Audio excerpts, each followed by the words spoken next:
Order! Order! Chicken and peri-peri on the agenda! The year is 2025. Britain finds itself facing yet another national crisis. This time, it wasn't a global pandemic or an economic meltdown, but a crisis of flavour.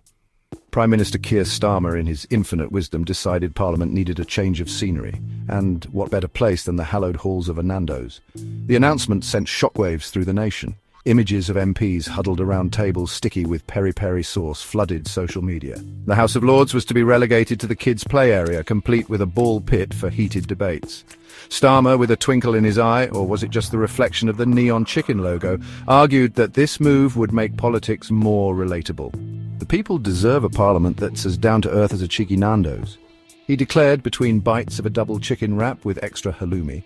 The opposition predictably went ballistic. Accusations of populism and a complete lack of decorum were thrown around like confetti at a particularly rowdy birthday party. Little did they know this was just the appetizer in the bizarre political buffet that was about to be served. Kemi Badenoch, the ever-formidable Shadow Chancellor, was having none of it. She stormed to the dispatch box, her face a picture of disapproval. This was not the kind of spice she wanted injected into British politics.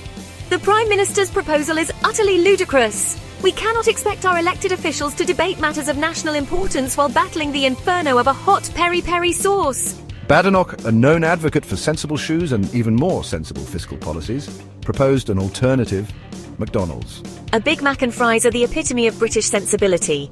No frills, just good, honest food for the common man. The House erupted in a cacophony of boos and cheers. The debate raged on, fueled by the fiery passion of 1,000 chili peppers or the lukewarm enthusiasm for a filet-o-fish.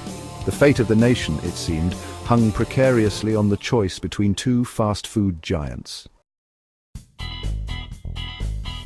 As the Nando's versus McDonald's debate reached fever pitch, a wild Nigel Farage appeared.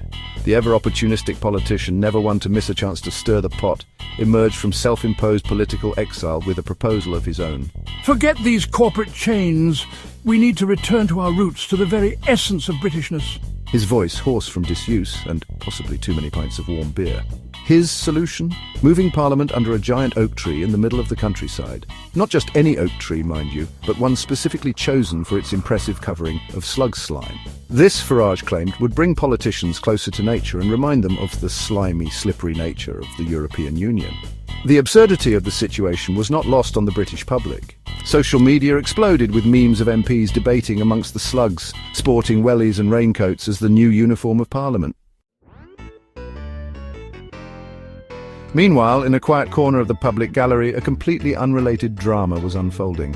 A bald man, red-faced and flustered, was engaged in a heated argument with an elderly lady. At the heart of the dispute, a missing pork pie. I saw you, Doris. You nicked my pork pie right out of my lunch bag. Don't be ridiculous, Stanley. This is my pork pie. I made it myself this morning. As the argument escalated, threatening to overshadow even the Nando's versus McDonald's debate, it became clear that this was about more than just a pastry. This was a microcosm of British society, a battle between generations, a clash of ideologies. Or maybe it was just about a stolen pork pie. The nation held its breath, caught in the crossfire of political absurdity and culinary crime. What would prevail? Chicken or beef, slug slime or common sense? A stolen pork pie or the truth? Only time would tell. But one thing was for sure. This was British politics at its finest. Bizarre, bewildering and utterly brilliant.